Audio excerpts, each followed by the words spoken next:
আসসালামু আলাইকুম।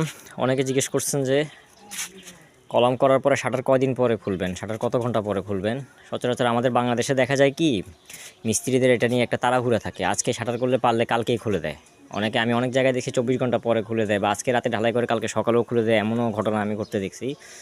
তো এক্ষেত্রে যখন আপনি কাঠের শাটার করবেন বা পেরেক মেরে কাঠের শাটার করেন, যেটাই করেন, আপনি 72 ঘন্টার আগে শাটার খুলতে দেওয়া যাবে না। কারণ হচ্ছে আপনি যে মশলাটা কাস্টিং করছেন সেটার শক্তি অর্জন করতে একটা নির্দিষ্ট সময় লাগবে। 72 ঘন্টার আগে যে মিনিমাম স্ট্রেংথটা সে অর্জন করবে সেটার জন্য 72 ঘন্টা সময় লাগবে। 72 ঘন্টা সময়ের আগে যদি আপনি শাটার খুলতে গেলে হচ্ছে বিভিন্ন জায়গায় কোনা ভেঙে যেতে পারে, কলমের ফ্র্যাকচার আসতে পারে। তো ওই ফ্র্যাকচারগুলো পরবর্তীতে দেখা যায় কি, যা সিমেন্টের একটু মশলা মেরে এগুলো ঠিক করে দেওয়া হয়। মিস্ত্রি বা বিভিন্ন কন্ট্রাক্টর যারা আছে তারা বলে যে একটু ঠিক করে দিলাম বা একটু করে দিলাম, পলিশিং করে দিলাম। ওভাবে করা যাবে না। কলাম মিনিমাম 3 দিন পরেই হচ্ছে কলমের শাটার খুলবেন, বিশেষ করে কাঠ শাটারগুলো। এই যে কাঠ শাটারগুলো এগুলো 3 দিন পরে খুলবেন।